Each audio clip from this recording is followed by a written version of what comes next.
Assalamualaikum warahmatullahi wabarakatuh. My name is Miftahul Ghanniyah, and in this occasion, I would like to explain my understanding of the reading material for the topic 10.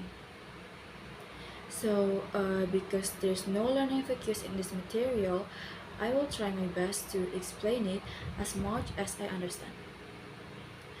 So, to understand what's happening in the current second language learning or SLL research, let's take a look through its history. The question researchers ask today have strong roots in the past, like linguistics, psychology, sociology, and teaching methods or pedagogy. The material didn't give us a full history of early second language learning approaches, but it's all about digging into the theories that shape today's thinking. And we will focus on the post-World War II era when the second language learning research started becoming its own thing. We will begin with the 1950s and 1960s and looking at how people thought second languages were learned back then. Then we will see how the Chomskyan revolution and linguistics changed everything, not just for first language acquisition, but also for second language acquisition.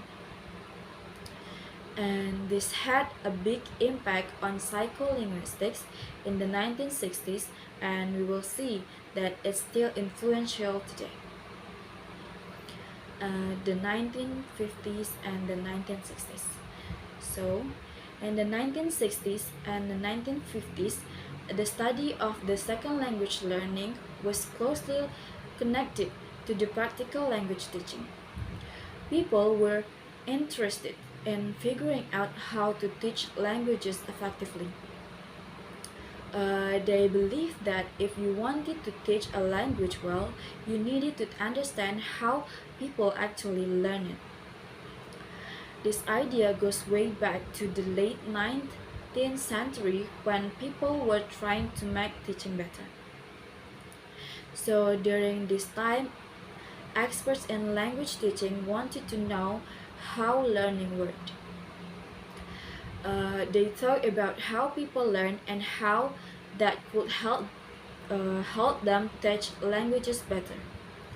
They wondered what the best way to teach new languages and how to make sure people got good at using those languages. At that time, the big idea in linguistics was something called structuralism. This was all about looking at languages as systems of patterns and structures. The idea was about if you practice a lot and repeated things, you'll get really good at a language. They thought if you learn the basics first and then started using the language for your own ideas, that would be the best way for you. And the next is about behaviorism. So during this period, a theory called behaviorism had a big influence on how people thought about language learning.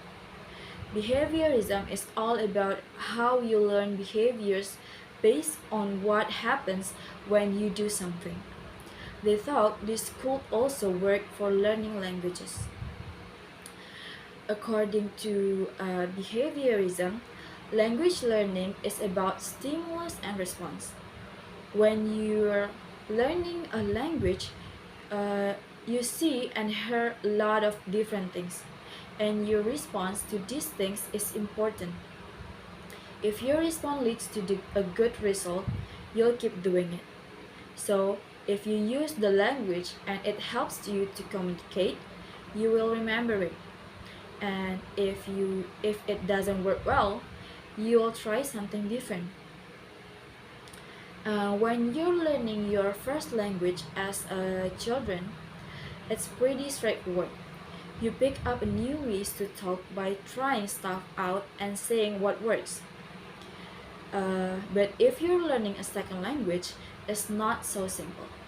That's because you already have ways of speaking in your first language, and now you have to learn new habits. Learning gets tricky when the new language is very different from the first one. If they're similar, it's easier. If they're not, it's harder. For example, if you're an English speaker learning French and you want to say I am 12 years old, you might struggle. In French, you say just deux ans, but in German, it's ich bin 12 years old. And behaviorism says that German way should be easier for an English speaker because it's more similar to English, while the French is way harder. From a teaching perspective, behaviorism meant two things. First, you needed lots of practice and you had to copy and repeat things to get good at the language. Second, you had to focus on teaching things that were hard, especially the stuff that was different from your first language. And that's all about behaviorism. Next is about behaviorism under attack. So in the late 1950s, big changes was happening. In linguistics, people started looking at language in a new way. They shifted from just describing the surface of language to thinking about rules and how we create language. This was largely influenced by the Noam Chomsky's work in the 1957. In psychology, behaviorism was starting to lose ground to other ideas. One of these was Jean Piaget's theory, which talked about how we learn through both our inner thoughts and the world around us. The biggest showdown happened when B.F. Skinner, a famous behaviorist, wrote a book in 1957 about how we learn language, and Noam Chomsky, who thought differently, responded in 1959. Chomsky disagreed with Skinner on a few big points. The first one is creativity. Chomsky said that people don't just repeat sentences, they create new ones. He believed that children make up their sentences because they understand language rules. And the second one is complexity. Chomsky said that language rules are super complex, like those used for forming questions. Even with limited practice, children quickly figured this out, which was surprising. The last is initiate knowledge. Chomsky believed that children are born with an ability to learn language. This knowledge helps them know what language rules look like. Chomsky's ideas changed everything. People started focusing on rules in language learning and not just repetition. This was a big shift in how we study language and learning. And in the 1960s, things got more exciting, especially in understanding how children learn language. Researchers like Klima, Bilgi, Slobin, and Brown did some great job. They found out that children everywhere go through similar stages when they learn a language. It doesn't matter which language they're learning. These stages are like crying from birth, cooing around 6 weeks years old, babbling around 6 months, uh, intonation patterns around 8 months, one word utterances around 1 year, two word utterances around 18 months, and then word inflections around 2 years, questions and negatives around 3 months, and rare or complex construction around 5 years, mature speech around 10 years. These stages are a lot alike across the world, even though there can be some differences in how they show up in a different languages. And when children learn specific grammar stuff in English, they usually learn it in the same order. For example, children learn things like plural, past tense, and articles in a certain order. Even if they learn a different speech, they follow the same path. This happens in other languages too. What's cool is that children follow rules as they learn. Children even make up their rules, and it's super smart. They know what rules to use to make sentences. They don't just repeat what they hear, and children also don't change their rules if adults correct them. They stick to their rules and don't switch. So, what we learned from the 1970s is the children are smart. They go through stages when learning a language, and it doesn't matter which language it is. They follow rules to make sentences even if those rules are different from, from what adults use. Next is second language learning, the birth of the language, the birth of the birth of error analysis. So in this time, they found out that comparing two languages and trying to predict which part would be hard for learners wasn't enough. Even if two languages were different, it didn't always mean learning the new one was tough.